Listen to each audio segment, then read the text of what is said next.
The broadcast is now starting. All attendees are in listen-only mode. All right, Christine, are you ready?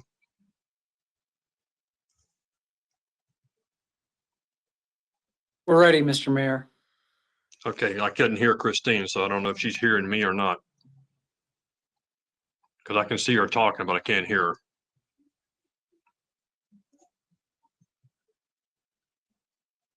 Christine, can you hear us? Okay, I think we are up and ready to go. My apologies for the technical errors this evening. Not fun. All right. It's currently 6:20 p.m. on December the 15th. This is the Westminster City Council study session. I'll call the session to order. For the purposes of the record, all council members are present. Max Kirschbaum, Director of Public Works, and Christine Gray from Public Works are also on the agenda. We believe that we have completed the repair of the technical issues that we were experiencing a few minutes ago. Due to the late start, we were scheduled to end at 8 p.m., so we will move the ending to 8:30 to accommodate the late start. Mr. Kirschbaum, let's take it away. Just a couple of introductory comments very quickly before I turn it over to Christine Gray. This evening is session number 4 out of 5 scheduled sessions. The other is on the 28th of January. That will be number 5. Our agenda for this evening is to pick up where we left off with the presentation of water-related materials. We were about 3/4 of the way through those materials on our last meeting, number 3. We'll finish that.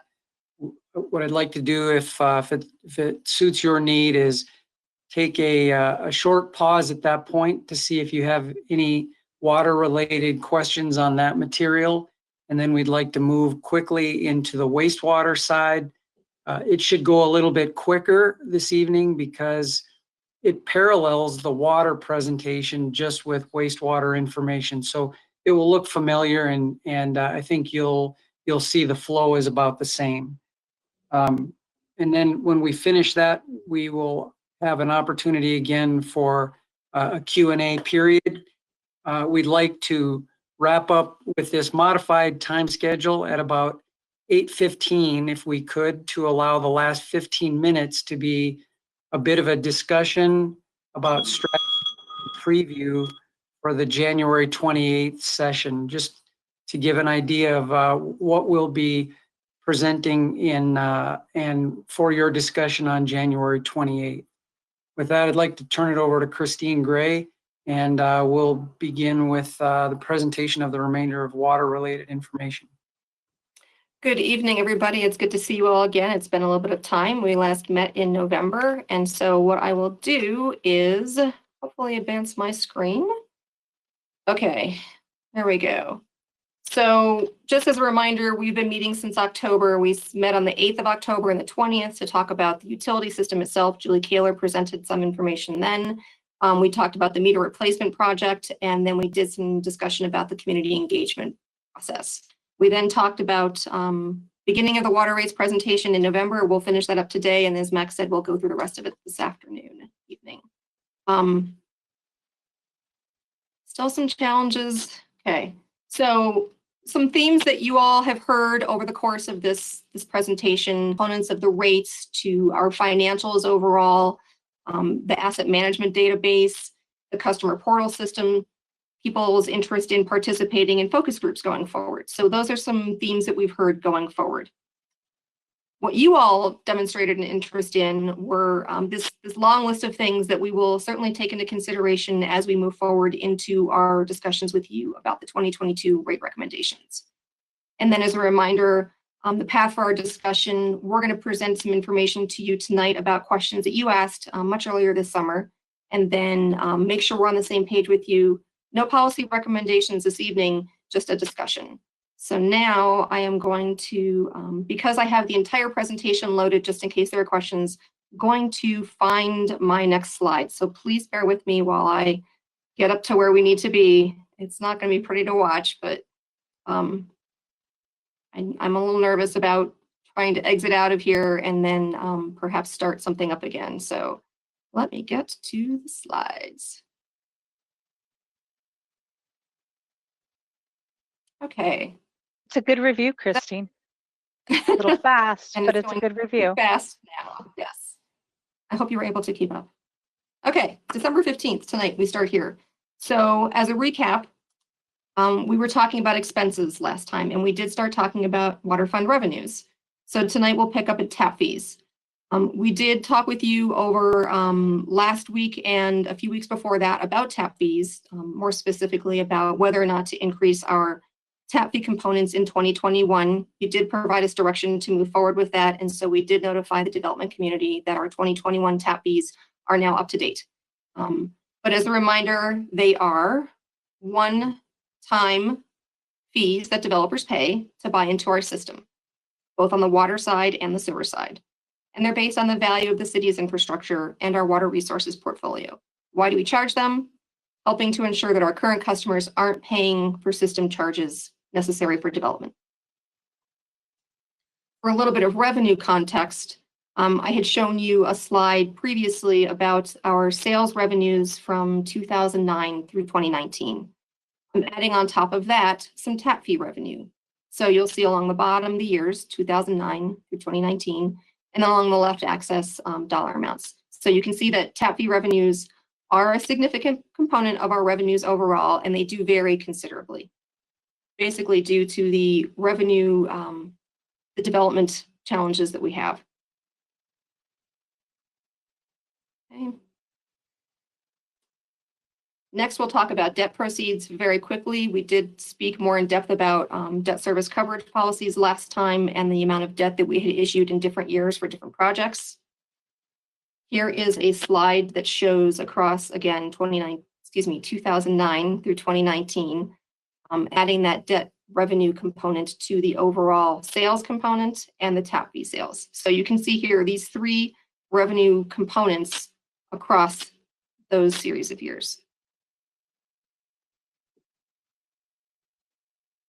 So another question that you had was, what blue sky thinking have we done to increase or diversify revenues in the short term and the long term for producing water? So again, a reminder, we do have some limited options based on the enterprise status. So we have rates and tap fees and debt for our revenue sources. The next bullet point is speaking more to a wastewater diversification for revenues, but it is something that we will look at going forward. So basically, we are planning to use urban renewal area funds for the North Huron wastewater project. Those are funds that are collected in a specific area and have to be used in that area. So we are going to tap those for a pipeline project that actually has already started. Excuse me. That is part of another overall philosophy we're looking at, which is also clearer language in our city standards for offsite improvements. So the example that I'll share is that we had a developer contribute about $350,000 towards the Mead Circle St. Mark's affordable housing project. And that is money that it doesn't cover the entire cost of the project. There are some other components in that, but that is money that we are recovering from the developer to put towards the project itself. And then again, we do have the 6 integrated policies that council adopted in 2018. So there's a different slide dedicated to that further on, but those are a way of increasing and diversifying revenues. Namely, the one that comes to mind that's most significant in my mind is that we are increasing the fixed component of our revenues from about 13% of our overall revenues to 20%. And that is important because our revenues are so variable. We have weather variability and we have tap fee variability. So this helps us, especially when we're talking with the rating agencies and potential lenders, to demonstrate that we have a stable revenue source. So the flip side of that, what are ideas that we've generated and discarded?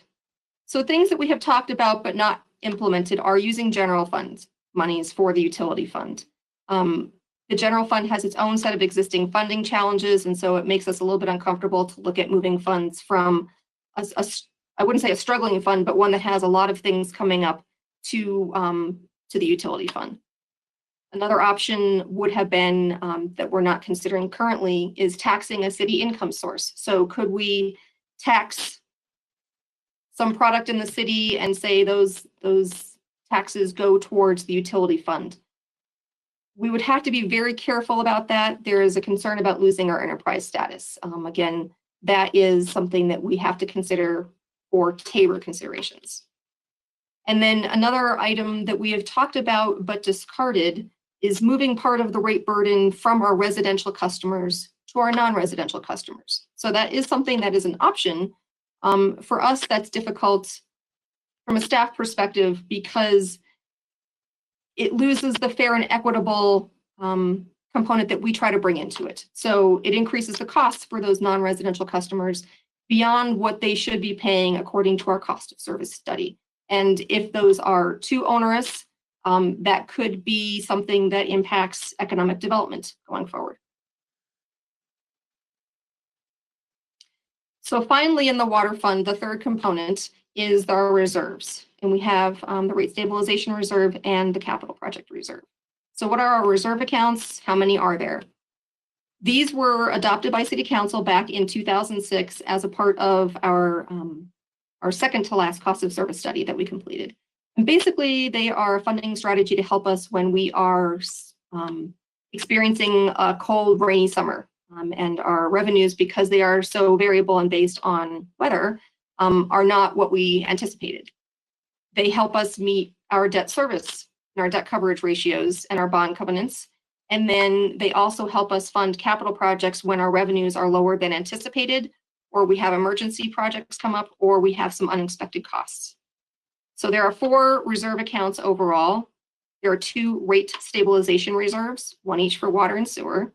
And there are 2 capital project reserve accounts, again, 1 each for water and sewer. So I'll walk through each of those in the next several slides. So what we do is we start at the top. We look at the year-end financial review with finance and see where we are. Then we apply some tests to the rate stabilization reserve, and then we apply some tests to the capital project reserve. So did revenues exceed expenses? If yes, we move on to that next test. Can we fund the maximum rate stabilization reserve balance? If yes, we do that. And if there are still funds available after that, they flow then through to the capital project reserve. So the test for that is, did we exceed the maximum amount? Spoiler alert, we have never exceeded the maximum amount, and you'll see why in a moment. If we, for some reason, did reach that maximum amount, we would either reduce rates or we would spend more on capital projects. We have never reached that ceiling. And then the final test is, did tap fee revenues exceed the budget for tap fees? If yes, those are then transferred to the capital project reserve. So here is a very busy slide. I'll walk through it. You'll see there are 2 ends of a spectrum, and in the middle we have our target. So for the rate stabilization reserve, we have a target of 25% of budgeted water revenues. We also have the ability to have a maximum amount for the rate stabilization reserve account and a minimum amount. So 140% of that target and 70% of that target. So that target for 2020 is $13.5 million. There's a maximum that you can see over there and a minimum that you can see. And our projected year-end balance is about $17 million, which is 125% of target. So we're not getting to that maximum amount for the rate stabilization reserve. Historically, we have tried to maximize that amount so that we are comfortable if there are any unexpected financial impacts that we need to manage. So that's the rate stabilization reserve calculation. So when have we used this account? This is one of our, I would call it a savings account. We see here a list of dates starting back on December 31st of 2006, which was the beginning balance, all the way through what our intended balance is by the end of this year. So in 2009, you can see there's a yellow highlighting. We did use about $1.3 million to meet a shortfall because expenses were greater than revenues. And then we did use it in 2015, about $106,000. Other than that, we have not used the fund. And we are looking at a balance at about $16.9 million at the end of the year. So now I will move forward and talk about the capital project reserve. So a different type of account, but also one that we use to fund CIP projects for timely investments If tap fee revenues are not what we anticipate them to be or rates, then we will tap this fund to fund those expenses. And if we had an emergency come up or an unexpected cost, we would certainly look to this account to fund that. There is no target amount for this. There is a low end and a high end. So there's a maximum balance of 40% of the 5-year CIP. This is the account where I mentioned we have never reached the top amount. So 40% of the 5-year CIP is $113 million. So we have never gotten anywhere close to that amount. We have gotten close to the minimum. The minimum balance is $3 million on the water fund side. So we have a large range there for the capital project reserve. So how does that look on the two ends of the spectrum? Again, no target amount, just a floor and a ceiling. So the ceiling amount, the $113 million, we have never reached that amount. And again, the minimum is $3 million. Our projected year-end balance for this account is about $33 million. And similar to the RSR, the Rate Stabilization Reserve account, how have we used this account in the past? So we have tapped this account a couple of times in the last 5 years for more water rights related purchases and work. You can see the yellow on the spreadsheet there, which indicates a use. When we have known that we wanted to use the capital project reserve, we have budgeted for that and we have transferred the money out into the accounts. In 2016, we used about $670,000 towards some water rights that we purchased. And then in 2017, we used about $1.3 million for some water rights change case work. So since we implemented these policies in 2006, we revised them once in 2011, and then we have been talking about the need to probably review these and revise them because it's been 14 years. You know, they have been set up to accomplish a certain thing, and we would like to take a look at what that's actually doing and then how to move forward from there.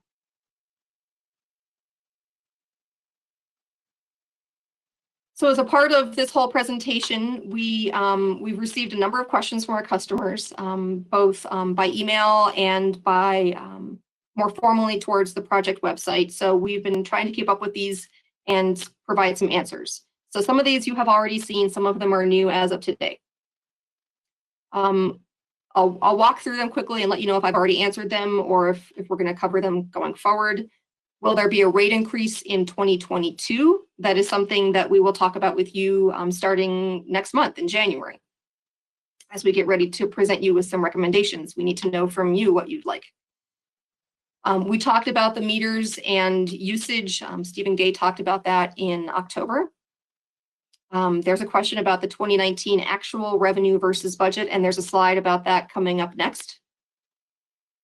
A question about should staff provide some actual revenue versus budget projection information on a regular basis to you? And I think we do that during the budget process, and we also provide the monthly financial report. We are certainly open to providing different information in a different format if that's what you're interested in. So that's something we can certainly talk about with you going forward. Again, for our next meeting, does council want to consider changing rates in response to any revenues that were received that were above budget? Contractors do pay for any repairs that they need to pay for. If they damage our system, they pay for it. So that's one that we, I believe, answered previously. Before I get to the very last one, I will ask Chris Lindsay to chime in on these next two. They are new questions. So what is the city manager's salary? And then how is the IT department linked to the utility fund? So Chris, if you can chime in.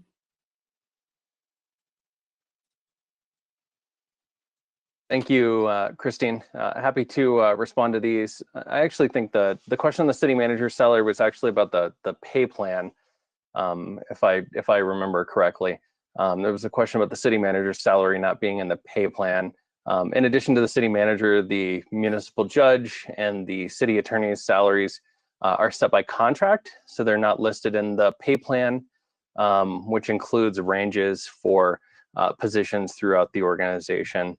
The city manager's salary, as well as benefits, and the same with the city attorney and the presiding judge, those are all available in public information posted in the packets when those contracts were approved.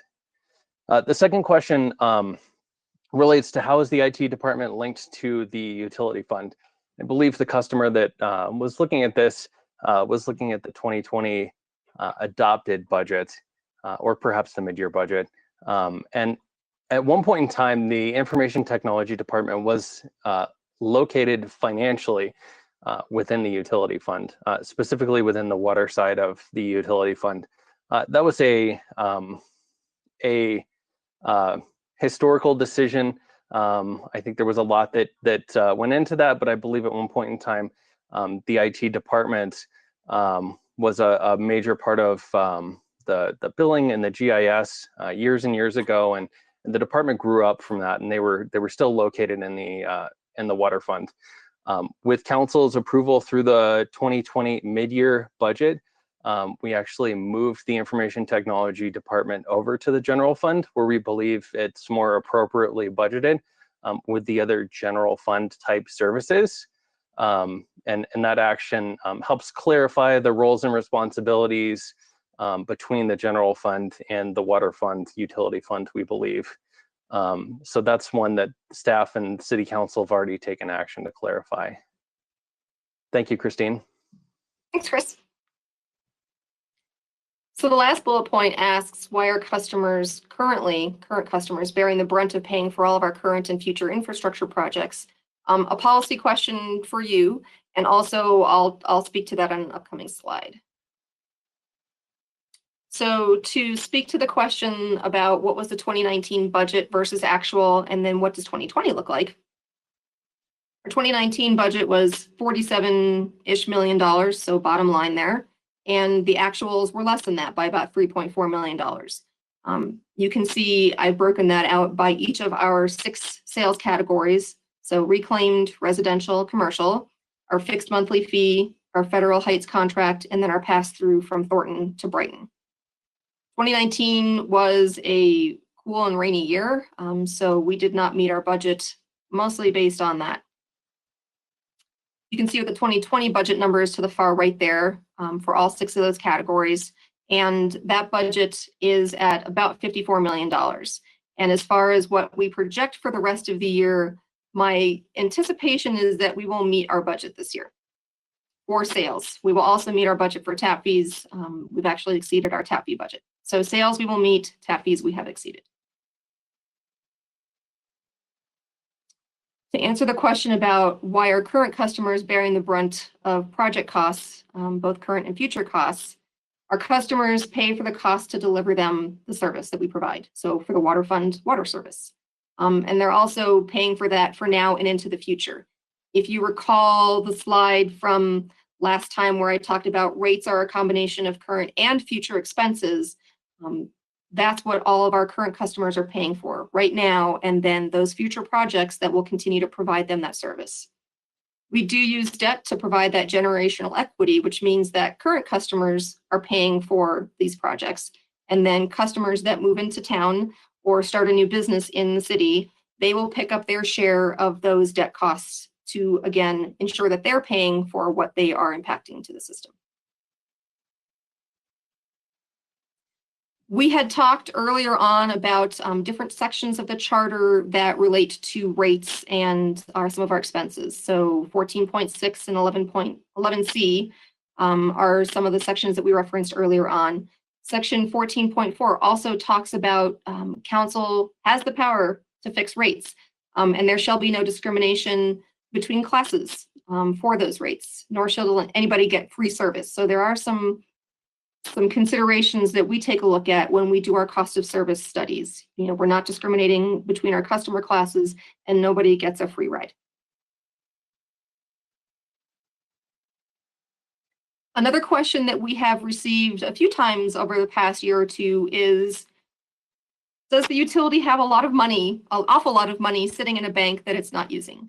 And the answer to that is, we have a lot of money sitting in the bank, and that is dedicated to a number of things. So I have pulled a page out of the city's 2019 Comprehensive Annual Financial Report. It is available on the city's website. And basically this document, the acronym is CAFR. The CAFR provides a comprehensive summary of all of our finances for the previous year. Once we finish the audit, Here's the document that we set forward that tells you everything you ever wanted to know and more about the city's finances. So on page 26 of the 2019 CAFR, you can see that I've circled some kind of blurry text, my apologies, but that basically pulls out current assets for cash and cash equivalents and investments. So we have a total of $102,948,000. So just under $103 million. Why do we have that money? So a bulk of that is for ongoing and approved capital projects. We might start a project in 1 year, but we don't finish it in that same year. So many of our projects live long lives before they're completed. And so that money is in the account so that we can pay our invoices. We have money for the rate stabilization reserve and the capital project reserve. We have money to pay outstanding bills. So by the time we complete the end of the year, we haven't finished paying all of our year-end bills. Those are still trickling in. And then funds that are added to the capital project reserve. So those all total up to $103 million. So as I wrap up the water section, I wanted to show you the list of all of the gold stars. So we call these gold stars. They are levers that you can pull. That's the term that we started using a few presentations ago. And they are areas where you can make some changes. We will talk with you in January about more information related to each of these gold stars. So what are the impacts of them? What do they actually mean? What are the pros and cons?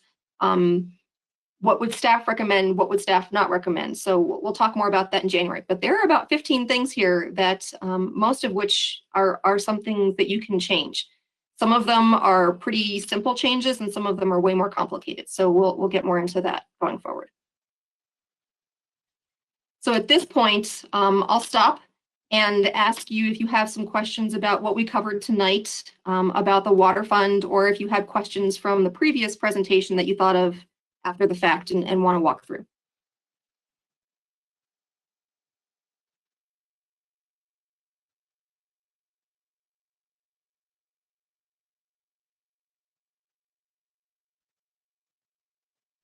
Give the mayor a sec to see if he wants to come up with anything, but so far nobody's got any questions, ideas. Christine, I do have people that have questions, about 3 of them. Okay. Oh, perfect. Thank you. Yeah, Councilor DeMont, you start. Sorry, I was having a coughing attack.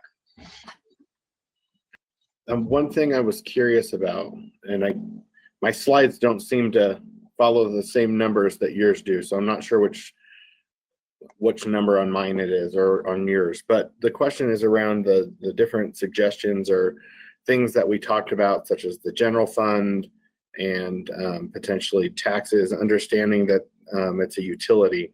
Are at some point we going to be able to dig into those things? Because that's something that I personally would like to do, and understand like what flexibility do we and don't we have. And I understand the general fund is hard because it's also a moving target and it has its own challenges, as you said. I think when we first started talking about that, the challenges were different than they are today, just like most of them are going to be for a while. But one of the areas that I had asked about in one of the prior meetings that you did have on there was the idea of going out to the voters for a tax to do, say, a water plant, much like we would do for a municipal center. So I would like at some point for us to be able to dig into those and understand what would be allowed by Tabor and the nature of a utility fund and what wouldn't, because potentially it does a couple things. Maybe that is an avenue that we could talk about, but it also would be a good discussion for the public to understand why or why not that might be a good option. And without being able to dig into that, I think it's hard. Even for me, it's hard to understand, is that a viable option? And I kind of have the same feeling about the general fund, although with our immediate goals, that's going to be difficult. But I still think that long term, that might be something that we dig into and figure out how we juggle between the two, understanding that there's large constraints around what you would even be able to pull from it. So I'll answer that. Yes, we can certainly speak to that at the next meeting. I think that is something that we've talked about in the past, and we can probably provide some more detail about that. I will also, as a sidebar, tell you that I have skinnied up the presentation a little bit because I was very concerned about not making the 2-hour mark. So all of the extra presentation slides that you might not see tonight are in the back part of my presentation. So if there's a slide that you have on your side that you want me to speak to, I will certainly speak to it. I just wanted to make sure that I actually am having a harder time finding the ones I saw in here because there seems like there's ones in between here that I'm juggling around, but it's fine. I mean, that was my main question. I think that the presentation was good and I appreciate it. It's a lot of good information and a lot of good reminders of how things are set up. But I don't have any other questions besides that, but I do look forward to being able to dig in with the group and really talk and look at those options and weigh out why or why not they might be good for us. Counselor Smith? Thank you. I know you touched on this in well, it's slide 96 in mine, but and then I think a couple others. But what do we feel that our reserve minimum and maximums? I guess the minimum is okay, but I'm concerned that the maximums. It's always good to have enough funds for a rainy day type situation, but what sets those maximum levels of what we would need? Is that bond ratings? Is that city council policy? Like, what sets that maximum amount for reserves? Because I just feel like, I mean, a minimum of $3 million, that's nothing compared to a $4 billion enterprise that we're working with. But can you walk me through that spectrum of numbers that we're working with? So each of the reserves was created to accomplish something different, and the minimums and maximums and targets, where those are actually a thing, were created way back in 2006. So let's talk about the rate stabilization reserve first, and that's the one that we will use to fund operating expenses when our revenues don't meet budget. So we have an awful rainy year and people aren't watering, and yet we still have expenses that need to be met and they exceed our revenues. The target is based on a percentage of the water fund budget, and then the maximum was determined to be something that we all thought back in 2006 as a city was a good number. And the minimum, we wanted to make sure that we had some play and some buffer for ourselves. So we, if we went below 100%, would we have to raise rates? We didn't want to have to go there. So we wanted to give ourselves a little bit of flexibility on the low end as well as the high end. And then take a look at that rate stabilization reserve over time and see if it's actually doing what we need it to do. For the capital project reserve, the floor of $3 million, you are absolutely correct. $3 million is nothing in relation to a $4 billion utility. And it's a number. So we haven't gone below that just to make sure that we preserve that $3 million if something came up. If there were a catastrophe that cost more than $3 million, we would obviously be taking a look at what our priorities were and make some decisions based on that. But it's a number. And the maximum was originally a much higher number. And back in 2011, when we revised the policies, we ratcheted that backwards. And still, that's a very high number. Obviously, we haven't hit the $113 million ever. We've never hit the 40% of the 5-year CIP.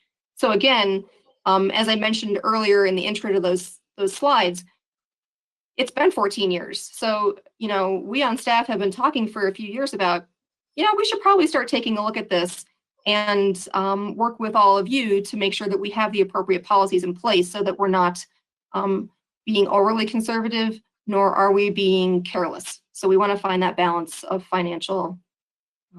being financially prudent. Yeah, because I would like to take maybe a closer look at that as far as, do we feel, I mean, because obviously in my personal budget, I have reserves, but it can't be 140%, obviously. So I'm just thinking, what would be a good balance? Like, have we met where we're looking at for the last 14 years, and maybe we can make some adjustments in there. Mm-hmm. And so I would like to maybe take a closer look at that in January when this comes more in depth. Not that this isn't in depth because it's 100 something slides. So I would like to look at that as a council And then transitioning into customer questions, and this might be a question for Chris Lindsay, with it's not on our slide because it looked like you had updated for customer questions as of relevant today. And it had the city manager's salary on there. And I'm just curious, for transparency purposes, why we aren't disclosing the answer. It was discussed as far as a contract, which is true, but I think the question was, what is the city manager's salary? And I will defer to Chris Lindsay because I believe he's probably better situated to answer that question. Sure. Chris, just to, Christine, just to clarify, do you want to read back that question? Do you have the whole? I don't have the whole question because I've closed my email. No and I'm worries. terrified of opening it up right now that I'll jack up the presentation. No worries. Give me 1 second. I just want to make sure I know we're I'd asked you. okay.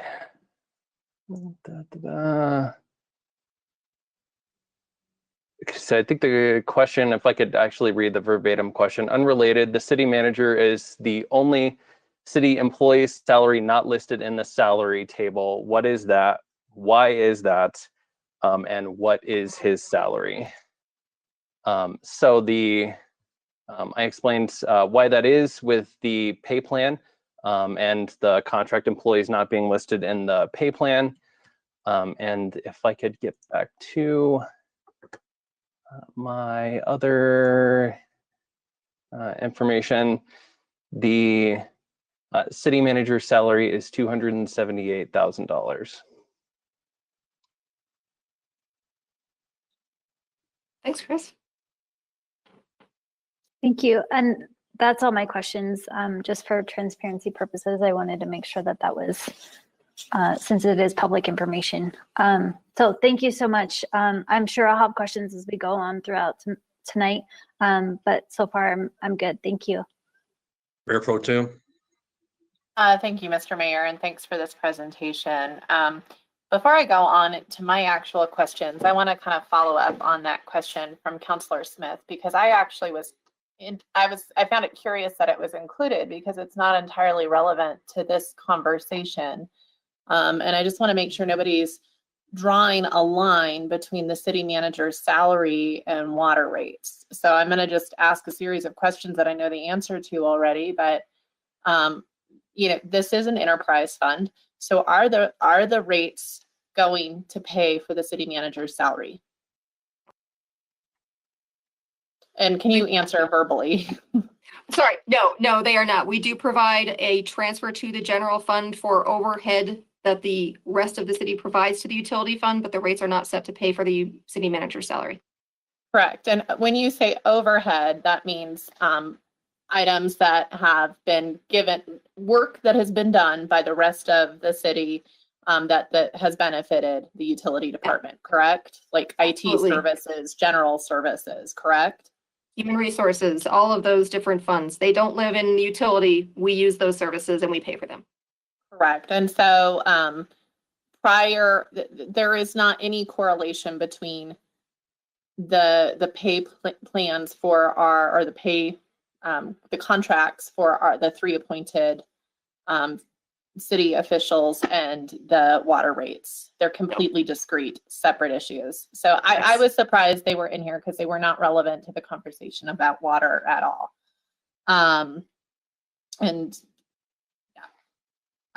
So I have a couple of questions. The first is in regards to tap fees. And for anyone that was listening to our city council meeting, not yesterday, but the Monday before, I had some questions about the cost of service study and how we allocated, how we determined what the appropriate tap fees would be. And one of the components, obviously it's for the value of our infrastructure, but the other is the value of the water resources. And one of the decisions that was made in 2018 was to not increase the water resource portion. And I think the reasoning behind that is there had not been any recent transactions in our watershed to base it off of. And so I firmly believe that's probably because, not because there's not demand, but because there's not supply. And so my guess is if water rights were to come on the open market, we would see an increase in the per unit share for them. And so I think the timing might be right as we're finishing Westminster Forward and the water resource portion of that and our comp plan and understanding what build out might look like for Westminster and what the proportionate share of water resources are for new growth. Perhaps at that time it would make sense to relook at that water resource component. I don't expect you to know that I was going to ask this question tonight or but I'm wondering if that is possible, right? Could we look at that? And what are your thoughts on that? I guess just at first blush. So that is something that we can look at. And I've actually asked our water resources and quality manager, Sarah Borgers, is she aware of any recent sales? Water rights are a pretty competitive market.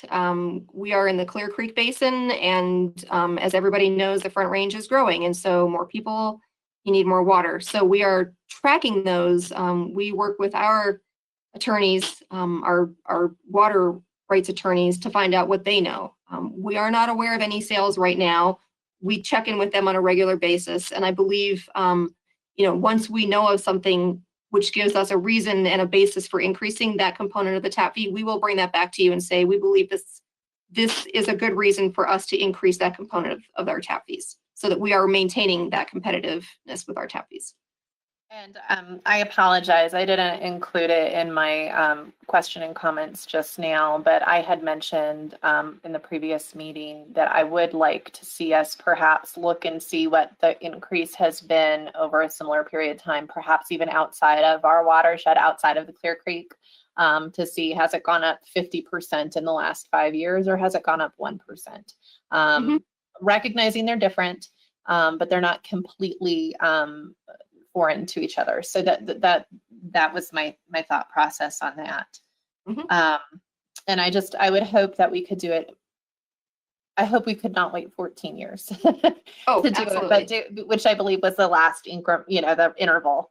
So I'm hoping that it's maybe not even 5 years. It's as we're completing these really relevant studies and planning processes.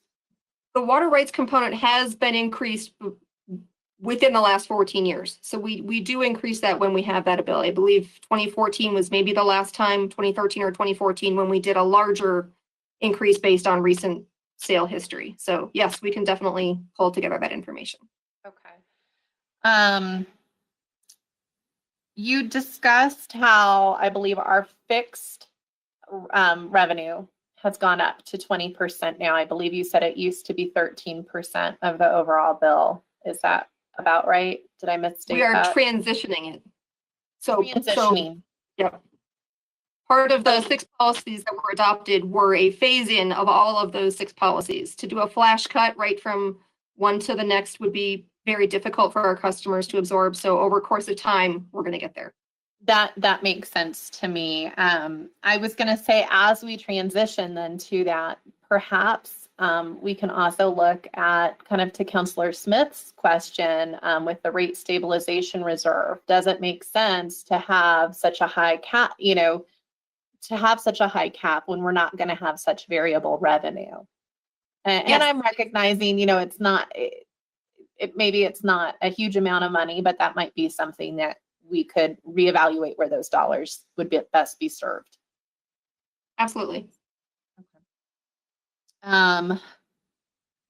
So we talked about the capital reserve fund, and I believe there was 32.5 million in it right now, and it could go all the way up to 113 million, and it's never hit that kind of peak. Is that correct?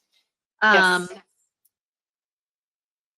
I was wondering if funds that are in that capital reserve fund that Could those ever be used for demand management programs that would lower the peak capacity that we have to design and build to, and thus give us some cost savings on the design and build side? Is that something that you guys have considered? Using the funds, we can consider that, and the project itself, we can consider that as well. The capital project reserve does have a certain function within our financial modeling as our savings account. So it does pay for capital projects. We can certainly look at something like that for a project that could be funded by our reserve accounts. Okay, so I'm thinking of it as a homeowner, right? I may need to get a new furnace, but perhaps I don't, if I have better insulation, right? Like if I don't have as much demand, I'm just wondering if we can look on that. And you probably already do, and maybe that's not the best vehicle, but I guess I am hungry to look for ways where we can lower the ultimate costs of that peak capacity, lowering that peak capacity. You also talked about on the wastewater portion that North Huron URA being able to use those dollars, and that was a significant amount of money. That's not like what we're talking about with the rate stabilization reserve. That was meaningful. Is there capacity? And I know I've asked this before, and I apologize. I'm having a hard time with understanding the full answer on it. Or are there other URAs that have capacity for water or wastewater improvements for growth-related infrastructure needs? So I don't expect you to know that off the top of your head, but that would be something I would be curious. Is that an avenue in the future beyond what we've used it for? I think the response would be, so I don't know the answer off the top of my head. We can certainly look at those, and I don't know if Max knows that or if somebody else has an answer in the moment. One thing that might be nice to have in the future, if not tonight, is have any URA dollars at the downtown gone to help invest in the infrastructure in that portion of our city. Have they offset any, have they been used to pay for the cost of the development there? So in addition to the tap fees. And then and I'm similar to Councilor Demont, on the kind of ideas that you discarded slide, and it's a different slide number in ours. I think it's 69 in yours. In the third bullet point, I believe it talked about looking at some of the different rate payers and maybe readjusting them. And it said, there could be economic development impacts and not wanting to charge anybody. I mean, and our charter commands this as well, not charging anyone more, we don't want to discriminate against tiers. However, I'm having a hard time reconciling the fact that we estimate that to produce 1,000 gallons, it's $7.92. But I believe the amount that we charge our commercial customers is less than that. And so I was wondering, we don't want to ever charge someone more than what their impact is, but is there room there to even a little bit? And do we know what the differential is in most communities between residential ratepayers and commercial ratepayers? Do you see what I'm saying? Like, is it how in tandem are those rates typically? Does that make sense, or is that kind of convoluted? I think it makes sense. Let me start answering it, and if we don't get there, we can keep going. Okay. So the $7.92 is kind of a backcasting calculation of what would it cost to provide 1,000 gallons to all of our customers in 2020. And it's basically taking our expenses and calculating it from there. As part of the 2018 discussion with City Council about the 2019 and 2020 rates, those 6 policies that were on a slide and we've talked about a little bit also talked about the realignment between residential and commercial customers. So one of the things that came out of that cost of service study was that our commercial customers were paying too much in relation to how much they use the system, and our residential customers were not paying enough in relation to how much they use the system. And so we just talked a little bit about how we are transitioning our fixed revenues to a 20% of our revenue over a course of time. And we identified that as 8 years. So in 2018, we said 8 years from now, if we stay on the same path, we will have achieved that 20%. We also talked about over the course of 8 years, we want to get our residential and non-residential customer rates realigned so that they are paying the appropriate amount. So the $7.92 is a number that exists just to provide context. As far as how so if I understood your question, it was how do other communities, residential and commercial rates kind of tie together, and the ratio of the number of customers or their rates in general? So, No. Not. I find that somewhat irrelevant. The number of customers, like if so we have 3 tiers, right, for our residential, right, and the 1 tier for the commercial, right. The price difference, the delta between those different tiers, and the customers. That's what I'm looking at. Is it typically, a little bit more than tier 1, a little bit less than tier 2? I'm just trying to figure out percentage wise, are we in the,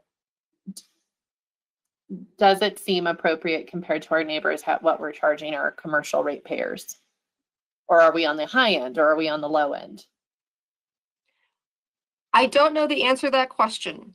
So we can find out what other utilities charge, what our neighbors charge for their commercial customers. We primarily look at the residential rates.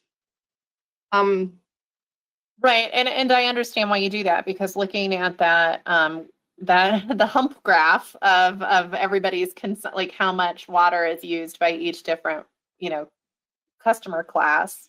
The commercial was very small, right, comparatively. Yes. But I think if I'm going to be blunt, I think there's folks in the community that feel that maybe commercial's getting an easier ride than the residents, and so I'd like to be able to, let's examine that if that's true. Like, is that a decision because we're promoting economic development and we're wanting to support local businesses, or is there a policy benefit to it, or is or are we just in line and that's actually pretty typical? I just want to provide some clarity on that for people who might have that opinion. I think the only other thing I would say to that, other than we can certainly do some research to find out where we stand, is that, again, a reminder that other utilities charge rates based on their own internal financial policies. So I don't know that it would be an apples to apples comparison that our rate matches theirs based on what kind of commercial customers they have, what is their commercial base. Right, is it breweries versus, yeah, I recognize that. And yet we've shown, even for, residential ratepayers, we've shown that same comparison. So I think we've shown that data in some ways. So those are the questions that I have at this point. So I just really appreciate the opportunity to talk. The last thing I would say is this is the second time that we've seen that slide with the stars of everything that is within City Council's power. And I think that's all technically accurate. Those are all things that we're able to vote on. I really think it's going to be essential that we talk about what the trade-offs are for those, because I don't want people to think that this is like a punitive choice rather than just trying to make sure that we're doing the responsible thing to, the duty of care to take care of this enormous asset and make sure that we can provide service to our residents. So understood. And again, that is the intent of the January 28th meeting. So yes, you are correct. They are all technically things that you can all change. And so we wanted to provide a comprehensive list because that might not have been something that's been shown before. So here are all of the things. But I certainly have opinions about what I would recommend and wouldn't recommend. And I'm not the only person, all of you have your own opinions. Our internal staff has its own opinions about what's the best practice, what's best for the utility, and then what's best for our customers, honestly. So we will definitely get into all of that at the next meeting. We're working on what that looks like, but that one will also be a very juicy conversation. And Mayor Pro Tem, this is Max Kirschbaum. That's why we'd also like to, if we can get through wastewater and wrap up by about 8:15, we'll have an opportunity to talk that exact point as a setup for the 28th of January. I don't know if we're ready to move forward with wastewater, or if there are additional questions we should handle right now.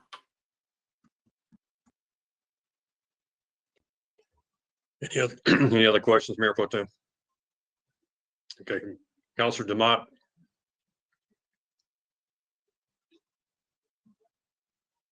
Sorry, trying to get the mute. You can move ahead. You answered all my questions through Mayor Pro Tem's questioning. Christine, in referring back to some questions asked by a couple of the council members, in the $113 million reserve fund, we have stated repeatedly that we have never met that max. What is the largest amount we've ever had in there? You don't have to answer it right now, but in order to show that we've never got that high. So even if you change the max amount, that doesn't mean you're going to ever get there. But what's the biggest number we ever did get to? Is it 35 million? Is it 40 million? Somewhere in that range. If you know it, that's fine. If you don't, try to do it next time we meet. So it's more than likely on the one slide that shows all of the, let me see if this works. I don't think I'm going to be able to go backwards in this presentation without messing things up. But if we get to the end, there's time. Don't do that. Just if you got it next time we meet, that's fine. I don't want to have another failure of the presentation. No. Understood. We will get that information. All right, thank you. All right, I think we've answered everyone's questions. If you want to go ahead. All right. So this ends the water fund portion of the presentation. The sewer information is very similar in many respects, and where it's different, there are some different slides. So I will move quickly through these slides because we've already established a lot of the basis for how we calculate some of these numbers and what they are. So sewer costs. What were your questions about sewer? All very similar, all basically the same. How are costs calculated? Are rates the same as costs? Is there a difference between basic maintenance and capital projects? What costs can we change? What costs are variable? What stay the same? What can we control? And what blue sky thinking have we done? All the same answers, literally, as the water fund. Costs are what are the expenses. Rates are current plus future. $20,000 is that dividing line between a maintenance repair and a larger asset that Julie Kohler and her utility engineers track in their asset management database. And then many elements that you can control. The gold star again means that's something that we can talk about and that you have the ability to make a decision about. Again, just like with the water fund, sewer rates are calculated the exact same way. What's our projected revenue now? What's our plan for the future for all of our expenses? What does that rate look like? What's the affordability analysis mean? What adjustments do we need to make? Go back through those expenses again, and what are the recommendations we come up with? A slide from way back in October. We are talking now about what happens when wastewater leaves your house or your business, goes through the collection system, lift station, the treatment center, and then back out to the creek.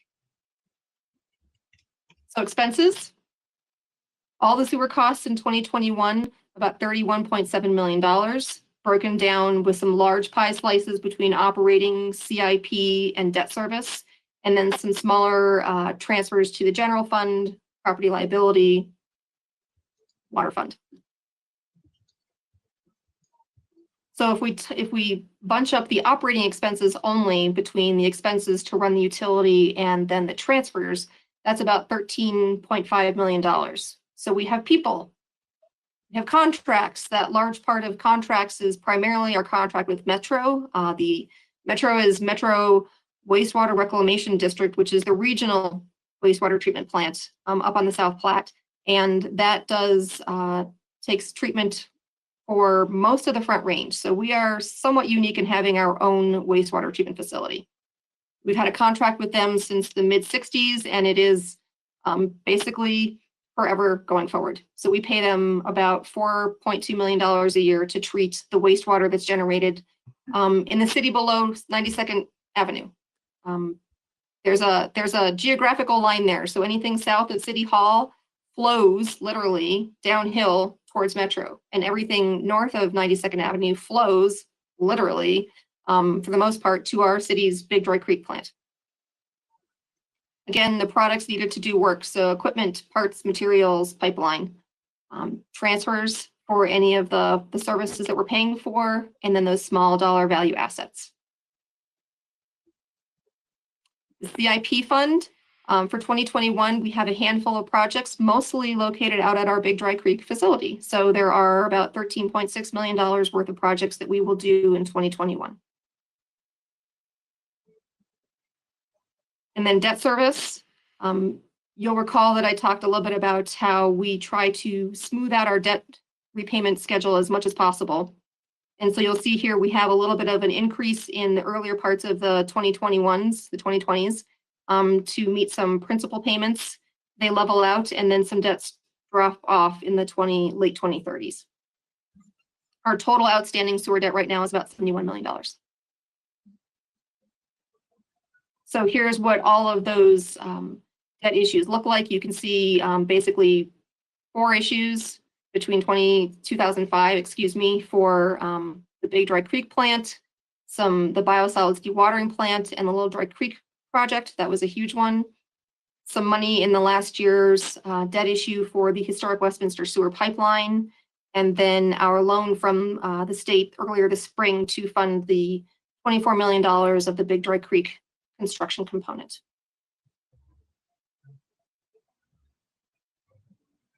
So what is included in the cost amount associated with charter mandates? The same question as we answered with the water fund side of things, and exactly the same answers. Section 14.6 talks about rates meeting the operating costs, and then section 11.1 talks about council can issue bonds. We have to pay those back using funds generated from the utility. Another debt service coverage analogy. So we had walked through a hypothetical, really stretching it, simple explanation, and then how do some real numbers show up for our debt service coverage for the sewer fund. So what is the income? What are our expenses? What's remaining? Our annual sewer debt service last year was about $3 million, and based on the different debt service coverages, those numbers go up accordingly. Again, what are the costs for borrowing for a utility? Similar to a person, the better your credit, the easier it is to get credit, the cheaper it is to get loans. So we are currently at a AA+, AAA rating, excellent, on the excellent end of things, and that definitely helps us with getting good interest rates, low interest rates, and we are attractive in that lending community. So what Blue Sky thinking have we done to reduce costs on the wastewater side of things? So again, we are always looking at our budget. As with the water fund side of things, we provided you with a list of a lot of practices that we do on a regular basis and some really unique things that we've done. For one, our dewatering program is a big cost savings for us in the long term, from everything from how many truck trips do we take out to the farm for disposing of biosolids to what are the cost savings from an environmental impact. So there are some cost savings there. We do, again, a lot of in-house stuff rather than contracting it out. And by stuff, that's water quality testing, studies, replacement of the storm system in Osceola is one example, and then point repairs. So we want to make sure that our staff can do as much as possible because contracts can be expensive. We don't have any control necessarily in how those costs increase. And we like having our staff knowledgeable in what we do on the whole. Again, we're always looking at how to plan our capital program so that we're minimizing our long-term O&M. That's a huge impact to our customers. It also really makes a difference for our operators. They don't want to do more than they have to do. That's not very efficient. So we are always looking for ways to save money for our customers and time for our operators. And then we will refinance where we can. So we did refinance some water fund debt this spring. And then when and if that opportunity comes up, we will definitely take advantage of it. So what did we think about in discard? Similar to the water fund, there are a lot of similarities here. We discarded the idea of consolidating with another utility to send, to jointly treat wastewater, not cost effective. We could not, from a cost consideration, send all of our wastewater to Metro, other than pumping it, which would be extremely expensive. We would have no control over the costs on that. They raise their rates every year. Well, not every year, but they do raise their rates. And so we would not be able to control any costs there. We have the ability with our own wastewater treatment plant, to look at what our costs are and make adjustments where possible.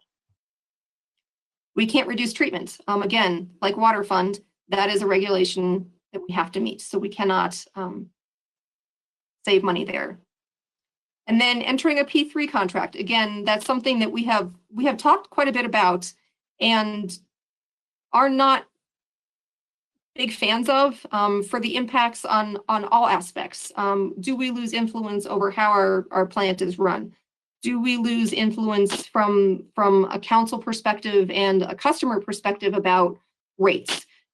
Do we lose control over what that facility looks like when it is returned to us at the end of a contract? Again, lots of good reasons for other utilities to enter into those contracts. We don't think right now that that's appropriate for the city of Westminster. So for the revenues, again, the sewer fund also has 3 primary revenue sources: rates, tap fees, and then debts. Sewer is actually, I was going to say, a little bit different from water. Sewer is vastly different from water. So water we meter.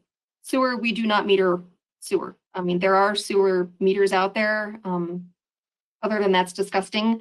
It's not a practical application of checking to see how much sewage people have. So what we use is a proxy. We look at what people use in the wintertime. We average that out and we call that your average winter consumption. So the amount of water that you use in the winter is likely the amount of water you're using inside, and likely then the amount of water that you're going to use inside all year long. So we're looking at an average of your December, January, and February water use to figure out what that amount is. So if you look at your bill, you will see where that shows up. And it is the same amount every month for 12 months. So it doesn't vary like water does, it is set. So I will show you on a bill here. You can see on a customer's water bill, the sewer is based on this customer's average winter consumption of 4.67 thousand gallons times the current rate. And that's the amount that they'll see on their bill every month going forward. We do recalculate it every April because we're looking at the past winter's use. So that is always recalculated. So let's say you have a bunch of people living in your house, you're going to have a higher average winter consumption. And then they grow up and move away, your average winter consumption is going to go down. So you will see that change if you have your household population vary. Currently, our residential rate is $7.84 per 1,000 gallons, and everybody else is $8.15. And we do have a 2,000 gallon minimum for the bill so that we have that readiness to serve basically for our customers. So there are customers who use less than 2,000 gallons minimum. We do charge that so that when you flush the toilet or put water down the sink, we have the systems in place to take that away for you. Are sewer rates the same as sewer costs? And if not, what can be changed? Again, just like water, rates are a combination of current and future costs and debt service and CIP. And for some context, here is our rate revenue increase history from 2000 going forward. So you can see that we did have some years where we did every other rate increases through about 2006. The 2007 rate was based on the cost of service results that we got from that last cost of service study in 2006. The average annual increase has been about 6%, so cumulatively 118% over 20 years. So similar to showing you the water fund revenues, here are the residential revenues in the dark green, and then the other non-residential or commercial revenues in the light green.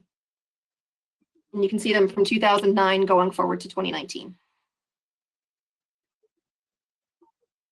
Again, the 6 policies that we presented to you, your body, in 2018 and that were adopted. So these are the 6 components: aligning our residential and commercial customers, broadening that tier 1 for the water side, simplifying a commercial use tier system, enhancing the fixed water revenues. We spoke about that a few minutes ago, maintaining a sewer rate, and then implementing that 2,000 gallon minimum readiness to serve charge.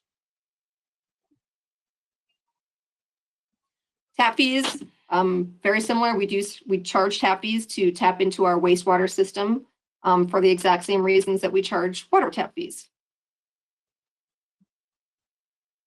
And to provide the financial context for that, so for the last 10-ish years, you can see that in the dark green, the tap fee revenues do provide a more significant component as the years have gone on. So not very much in 2009, getting more robust in the later years. Debt proceeds, you can see the 2016 issue right there. What we don't have on there is the 2020 $24 million loan. So that is something we talked about that a few slides ago. That was our loan from the Colorado Water Resources and Power Development Authority, basically a state authority that provides state and federal funds for utilities at a discounted rate. And that's paying for the construction component of our Big Dry Creek project. So what have we thought about for increasing or diversifying revenues? Pretty much the exact same language as for the water fund. So again, limited based on our enterprise status. We do want to be careful of that. We are using the URA funds for that North Huron project that's just gotten started. And we will definitely look to see what other URAs have some opportunities. And we'll take advantage of those where we can.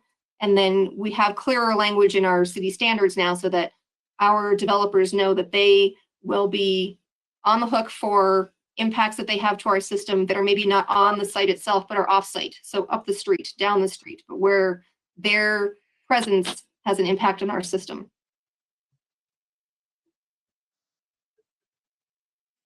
And then generated and discarded, again, the conversation about general fund, how does that play in, taxing a city income source, and then changing the impact between the residential and the non-residential customer ratios.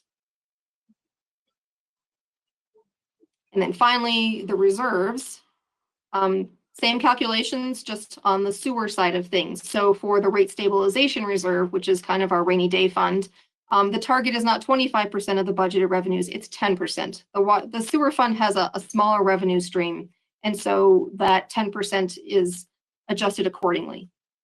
There's a maximum, there is the minimum, and our projected year-end balance is about $3 million, which is 126% of the target. Again, have we used the RSR at all? You can see that in 2009, we used about $31,000 of the RSR to meet the shortfall.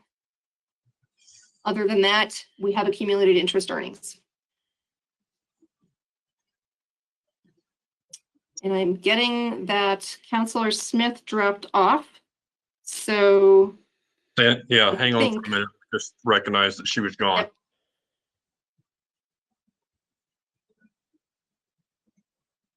Yep. Mr. Mayor, I'm on the phone. I can't see anything, but I'm listening. I'm trying to reconnect right now. All right, can we go ahead? Yes, absolutely. Okay, Christine, go ahead then. Okay. So now we'll talk about the capital project reserve account. And that again has a minimum amount and a maximum amount. Similar to the water fund, but slightly different in the floor. So the minimum amount, instead of being $3 million, is $2 million. The maximum amount is still 40% of the 5-year CIP program value. So that amount is $27 million. We have not reached that maximum amount ever. Our current balance at the end of this year is projected to be about $13 million.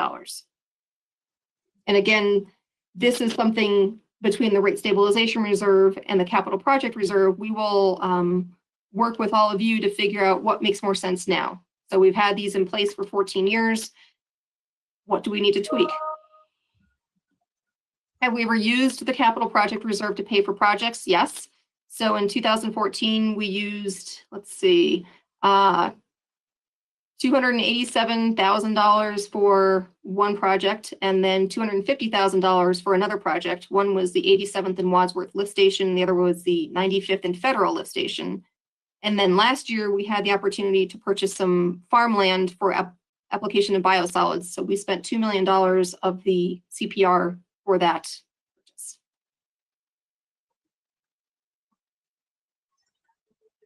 Again, the question, why are current customers paying for all of these current and future projects? We provide a service, we are planning ahead. And so when you benefit for the service, we are charging you for the service. When new customers come in, because we use debt, they also pay for their portion of what they use in the system. And then again, the list of sewer items that are pretty close to the water fund items. So again, in January, we will talk more about what each of these is. What are the pros and cons? What are the consequences? What are people's thoughts about how they'd like to use them? Questions, takeaways, and ideas about the sewer portion of the presentation? Council, any questions? Christine, I don't have a question, but it's something I was thinking of after you left the water piece. You know, we've had a past that we have looked at water rights that were on the market. However, because of the quality of the water effluent, we made the decision not to buy them because it was too costly to do the treatment for those as one item. But also when we look at outside of the basin that we're in, getting those water transfers from that basin where we might see them to us is cost prohibitive. I kind of missed your question there. It's not a question. It was just something I was thinking of why we had not exercised some of those in the past when I was first on council. Those were two of the things that came up. Was the quality of the water was so bad it was not economical to buy it and then have to do so much more for treatment. And others, even though they may be in a basin somewhere in Colorado, we couldn't get the water to us. You're correct on both of those counts. And that is part of the analysis that we do with our water resources and quality team and our outside consultants is when we do become aware of the availability of a water right to purchase, we evaluate whether it's worth the cost to purchase that water right. In the last several years, we've purchased very little water because there's very little opportunity, and but they were valuable water rights to attain, even though they were small in quantity. Yeah, I'm just brought it to mind that I know we've rejected some of those in the past for those reasons. And then the other part of it is, you know, we have a situation with one of our neighbors that they have all this water that is projected to come from one location. However, because of lawsuits, they can't get it here. If they move to another location, then their treatment costs are going to skyrocket because it's a much dirtier water. So those are some of the things that we all have in the past looked at when we were looking at considering the buying or purchase of additional water rights, that we have not been faced with that. I would say probably in at least the last 10 years that we've not had a lot, because it just hasn't been a lot of significant shares coming on the market, and primarily in the Clear Creek Basin. Mayor Pro Tem, you had a comment or question? I just had a quick question, but I think it might be important to clarify my question from earlier. I was not at all talking about securing water rights or where we should purchase them from. I was just simply talking about determining if we should increase the valuation of the water resource component of the tap fee. Back to sewer, which we were just talking about, I was wondering about rate stabilization. When we're really making a determination based off of a few months, it doesn't feel like that would be as variable as water. That's dependent on if it's a rainy season or not. So I guess that would be an area I'd be curious to look at as a rate stabilization reserve on the sewer side. I guess it doesn't seem although I did see we've used it, so obviously it's proven to be necessary. I've just, it doesn't seem as variable, I guess, because of that. I was wondering if that was an Something area we we can might look at. want to- Yeah.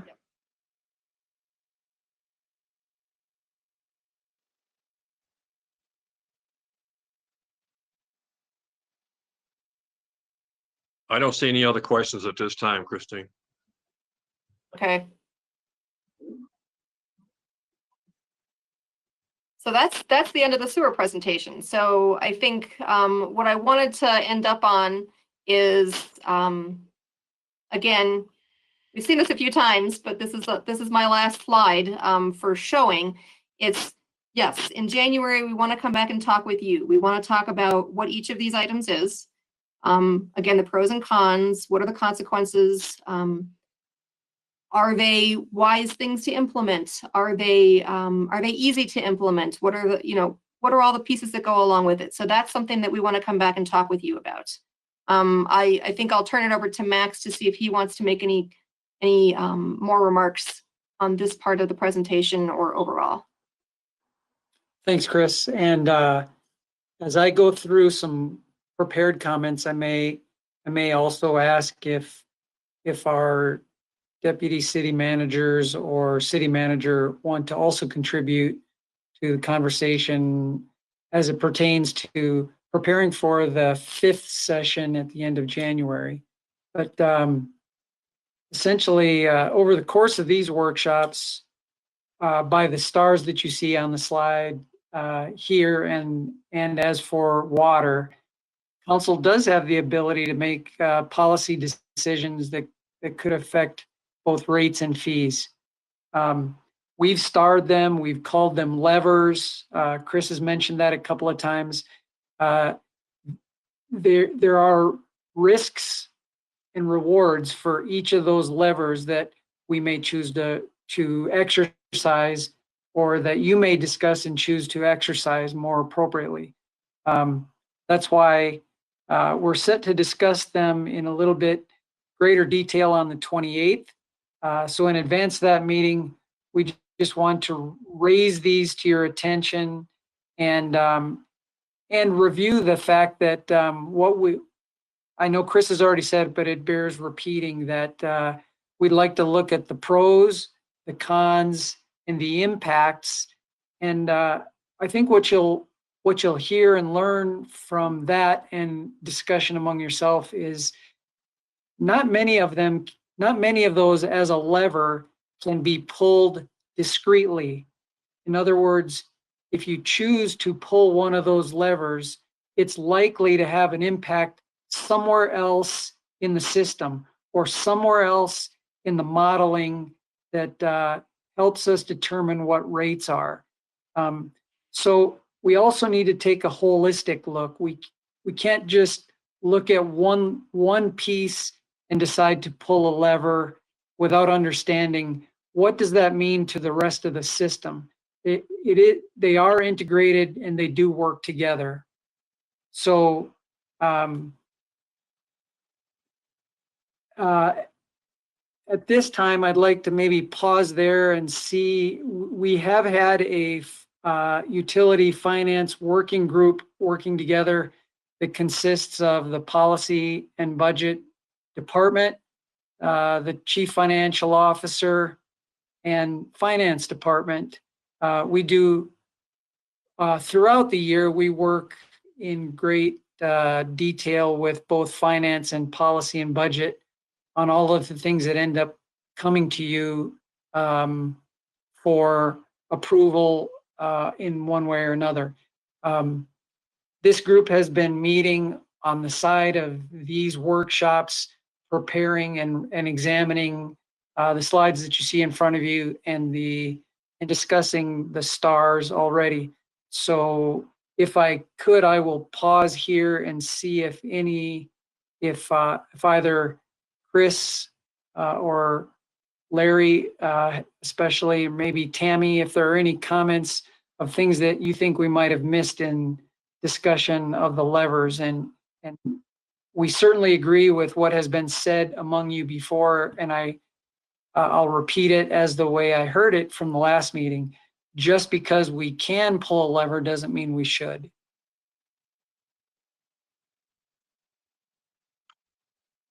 Staff, if you had any other comments you want to respond to what Max has said? Thank you, Mr. Kirschbaum. Thank you, Mayor Pro Tem, and members of City Council. Larry Dorr speaking, Chief Financial Officer and Deputy City Manager. I think Mr. Kirschbaum covered it well, and I also want to send appreciation for Christine Gray for her presentations over the last 4 workshops. And I think that hopefully we have been informative and prepared you all for our next and ongoing conversations as our team prepares to organize our utilities rate setting process for the coming first quarter of 2021. Thank you, Mr. Kirschbaum. Thank you, Mayor Pro Tem, and council members. All right, anyone else? Let me catch one back up. I know that there was one comment. Chris Lindsay. Thank you, Mr. Mayor, and thank you, Councilor Smith, for probing me a little bit further. I want to correct something that I said earlier on the city manager's salary. The number that I provided earlier, I pulled from our system that was net of some deductions. His gross salary that's included in the adopted contract is $304,000. That's in the contract that was approved in 2019 for 2020, and it will remain the same in 2021. I apologize for that. Okay, thanks, Chris. Mr. Tripp, you have any comments from any of the other staff that you want to provide at this point?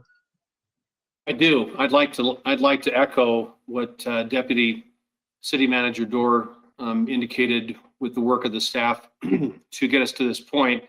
But the probably most important thing I want to say is that what we've provided over the course of my time as city manager in the way of recommendations on what the minimally acceptable work would be in the utility to keep it continuous in its operation and to respect the brand of the city related to high quality water and environmentally sound practices in the way that we manage our sewer system. All of that work and that brand of the city was supported by looking at the data and doing a lot of very professional work in getting to a point where we made recommendations on fees, on schedule, on timing, and the ways and means to maintain that system. And we feel very strong about that. I think it's important to point that out because there certainly are levers that can be moved, as was mentioned before, and there are different ways to finance this program. But what we brought to you previously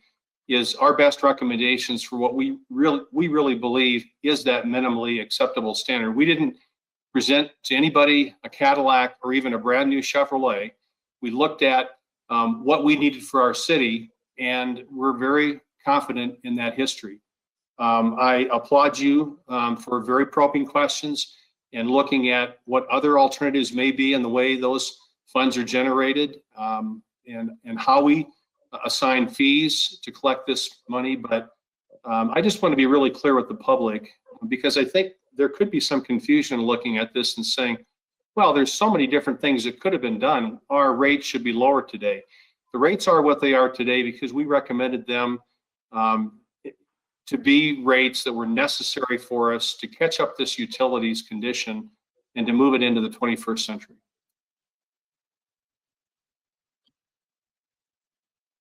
Any last questions from the council on what you've seen tonight, or something that you think you want to see in the presentation in January that you've not seen, that you have not already asked for?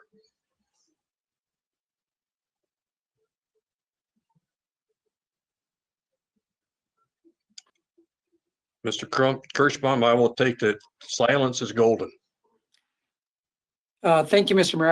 I would just like to, as we wrap it up here, surprisingly, we are finishing prior to 8 o'clock, even though we had a late start. And I thank you for your patience with us at the beginning.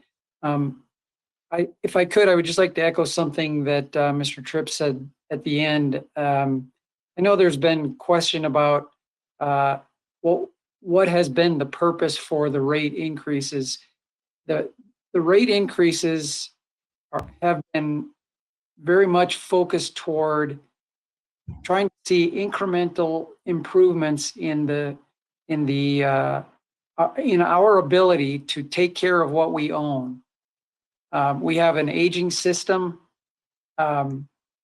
We have shown you in earlier presentations the average amount of reinvestment on capital assets, and the recommendations we've made over the last several years are just a mere reflection of an attempt to take care of what we own, and we continue to stand behind the recommendations that we've made, knowing that they're data driven and they're based on a near continuous cycle of long-term planning for the utility.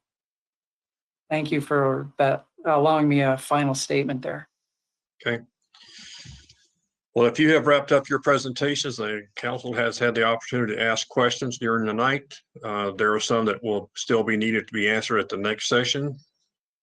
There being no other business before the council tonight, and our study session is complete and we are adjourned.